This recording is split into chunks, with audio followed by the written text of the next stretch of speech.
46 წლის ასაკში გადავწყვიტე ჩემი ოცნება ავისრულო და გავხდე ფსიქოთერაპევტი.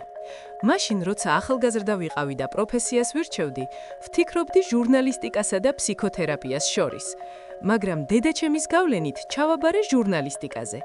ძალიან მინდოდა ჩემი ბავშვობის ოცნება ამესრულებინა, მაგრამ ამისთვის ვერასდროს ვერ მოვიცალე. წელს, როდესაც ჩემს ცხოვრებაში ყველაზე დიდი გამოწვევის ქვეშ ვიყავი, ჩემს თავს ვუთხარი, რომ საკუთარი თავი ამერჩია და დავიწყე სწავლა. ჩემი ოცნება არის საკუთარი ფსიქოთერაპიის კაბინეტი გავხსნა. აქედან გამომდინარე, ჩავაბარე და წელს მაგისტრატურაზეც ვაბარებ. ახლა მეორე კურსზე ვარ. მეოთხე კურსიდან უკვე დავიწყებ პრაქტიკას. 2 წელში ჩემ თავს უფლებას მივცემ, რომ საკუთარი კაბინეტი მქონდეს.